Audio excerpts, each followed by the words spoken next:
Mr. President. The senator from Minnesota is recognized. Mr. President, I rise to strongly oppose the confirmation of Kash Patel to serve as the next director of the FBI. The FBI director leads our nation's most important law enforcement agency. It is made up of more than 38,000 nonpartisan public servants who work every day to take on violent crime, get fentanyl off of our streets, investigate cyber crimes, protect our national security, and so much more. The Bureau's motto is Fidelity, bravery, integrity. And its director must be someone who embodies those core values above all else. That is not Kash Patel. Let's start with Fidelity. The FBI director's loyalty is not to the president. It is to the truth, the Constitution, the American people. But Mr. Patel has made it clear that his only loyalty is to the president. Mr. Patel has threatened to come after the president's critics. On one podcast in December of 2023, by the way, that's 2023, just a few years ago, not 2 decades ago, not when he's in high school. In 2023, he said, and I quote, "We're going to come after you, whether it's criminally or civilly. We'll figure that out. But yeah, we're putting you on notice." And on another podcast last August, he said, "When Trump wins in 2024 and is in power in 2025, we can prosecute them," referring to Justice Department officials. That was just last August. At his hearing before the Judiciary Committee, we gave Mr. Patel numerous opportunities to explain, to walk back his threats. He chose not to, nor did he try to explain his so-called deep state list of former government officials, including many Republicans who served under the president's first term. This list of his deep state government gangsters, as he called them, list included former Defense Secretary Mark Esper, former CIA Director Gina Haspel, former National Security Advisor John Bolton, and former Attorney General Bill Barr. Bill Barr, who had received so many compliments from people in this body, from so many Republicans, including the chair of the Judiciary Committee.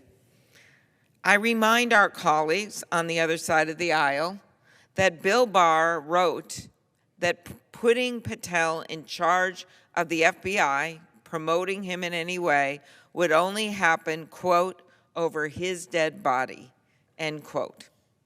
Gina Haspel threatened to resign to stop Patel from becoming her deputy. And John Bolton said that Patel demonstrated no policy aptitude at all. Mr. President, these are staunch, lifelong Republicans. They are experienced and respected people. I may not agree in any way with everything they've said or done, nor does everyone here. But we do agree that they are people of integrity. Mr. President, if these people can end up on Kash Patel's deep state list, we can only imagine what that would mean for anyone who might not be deemed sufficiently loyal to the president. We know what Mr. Patel wants to do with the people on his list because he already told us. In one interview, he said the people on the list, quote, "need to go to prison," end quote. And his comments about his so-called enemies are not empty threats. His desire to punish all but the president's most zealous loyalists is far too real. At his hearing, Mr. Patel said that, quote, "all FBI employees will be protected against political retribution," end quote. Yet, mere hours later, the administration forced out 8 of the Bureau's most senior, nonpartisan public servants who oversaw national security, criminal, and cyber matters.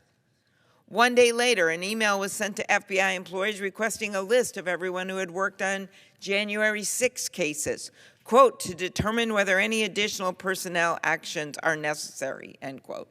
It wouldn't matter if it's just a brand new person who gets assigned to a case or a senior person. It doesn't matter if these people were prosecuting people, investigating people that actually tried to do us harm in this chamber, chased down former Senator Romney in the hall. That all happened. Destroyed offices of the parliamentarian and others, cut police officers' faces and injured them. And then, when in any crime scene you'd have it investigated, this guy, Kash Patel, is questioning those FBI employees that were simply assigned to the case to work on them. This is not the person we should be putting in charge of the FBI. And I know my colleagues know this. So many of them that were there at the time supported Christopher Wray. I voted for Christopher Wray. He was Donald Trump's choice to run the FBI, but I thought that he would be a man of integrity, and he was. I will also note that applications to the FBI have tripled since he's been in office during that time period because he's improved morale, they've been doing their job, and people want to go work there.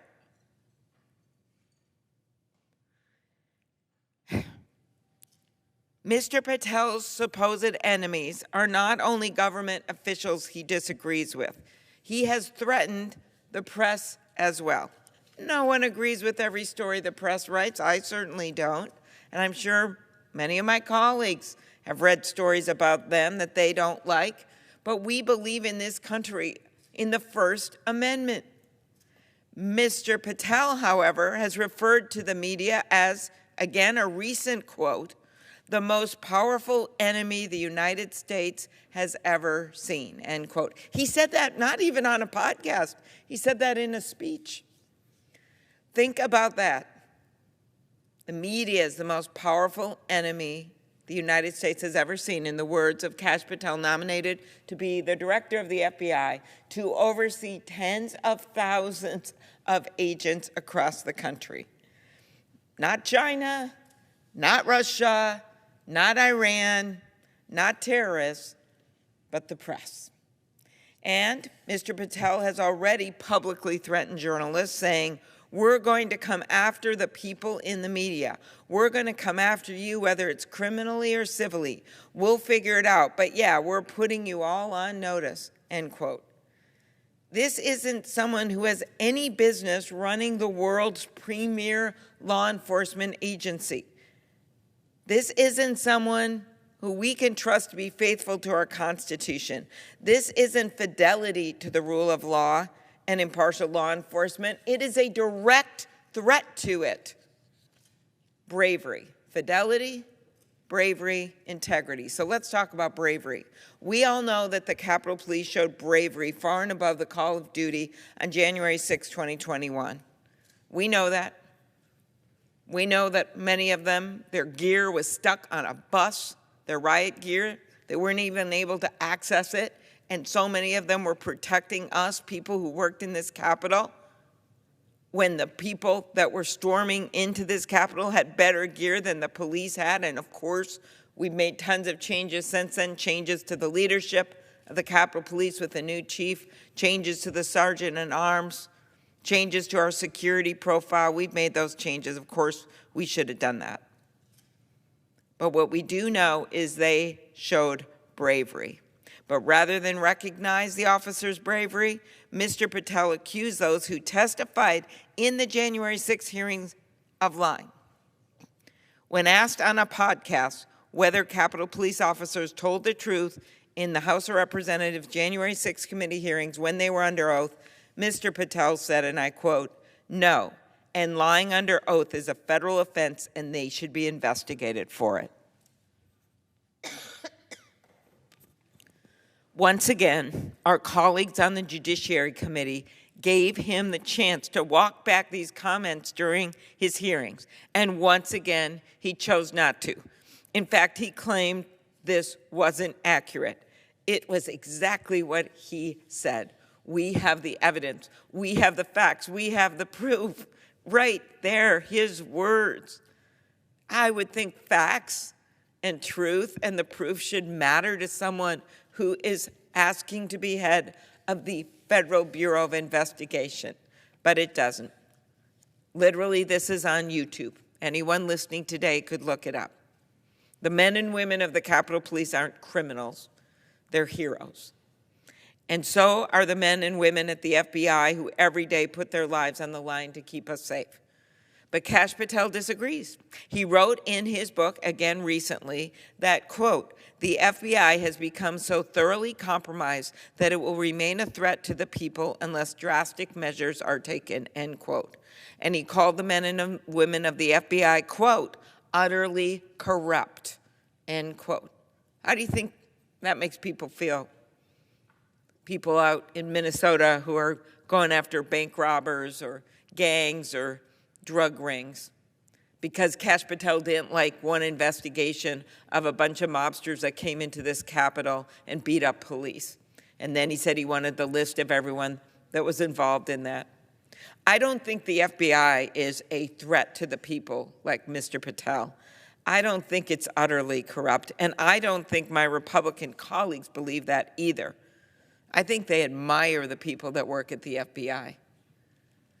In fact, under Mr. Wray's leadership, as I noted, the morale of the agents and personnel at the FBI has improved significantly, 3 times as many people, as I noted, applying as agents. These agents deserve a director who will have their back and continue building the morale at the Bureau, not someone who denigrates their service and, as Kash Patel has done, again, we've got it, his voice saying it, calls for their headquarters to be shut down and turned into a museum. That was one of his later comments. The men and women of the FBI show us every day what it means to embody bravery. And now we need to show them that we too can be brave and tell the president on this one, no, this is not the right person. We know he's your friend. We know you've hung out with him a lot, but this is not the person for this job. I asked my colleagues to vote no on just one of these nominees. I voted yes on some of them. I looked at their credentials. I made a decision. Maybe it wouldn't have been the first person I picked, but I voted yes on some of them. I asked them to vote no on Kash Patel. Integrity, FBI, integrity, I. The FBI runs on facts. It runs on truth. Without truth, the whole system breaks down. And in his hearing, Mr. Patel made clear why Americans should be so concerned about putting someone in charge of the FBI who clearly does not have the integrity the job demands. Mr. Patel did not even have the integrity to stand by his own words that we had on YouTube. Instead of disavowing or providing explanations for his past statements, he repeatedly misled the committee, dodged questions, and claimed ignorance. Claimed he didn't remember things he'd said just a few months before. Why would you want someone in the FBI who doesn't remember things they said only a few months before?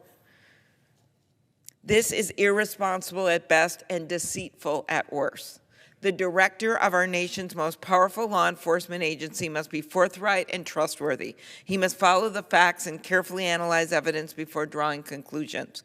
Unfortunately, Mr. Patel has proven that his allegiance is to the president, not to the truth. Mr. President, independence of the FBI from the White House is critical. We recently saw courageous prosecutors stand up for an independent justice system. They resigned instead of carrying out politicized orders from the administration. These were not liberal lawyers. These were not members of the resistance. The acting U.S. Attorney for the Southern District of New York, Danielle Sassoon, was a Federalist Society member and a clerk to Justice Scalia. She is a rising star. She is so respected. She has taken on major cases and won against criminals time and time again. And she gave up the position of the acting head of one of the most incredible prosecutor's office in the country, the Southern District of New York. And the lead prosecutor of the case, Hagen Scotton, was a decorated Iraq War veteran.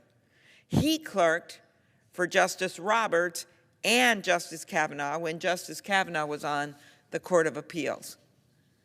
In his resignation letter, he wrote, "I expect you will eventually find someone who is enough of a fool or enough of a coward to file your motion, but it was never going to be me." I think we should think about those words when we take our votes. I expect you will eventually find someone who is enough of a fool or enough of a coward to file your motion, but it was never going to be me. My Republican colleagues need to show some of the same courage as these public servants. They need to stop acquiescing and stand up to this assault on our justice system. And a good place to start is by voting against Patel. The fact is, federal law enforcement and the American people deserve a director who embodies the Bureau's model: fidelity, bravery, and integrity. I will be voting no on his confirmation, and I ask our Republican colleagues to join me in standing up for justice, in standing up for the rule of law. Thank you, Mr. President, and I yield the floor.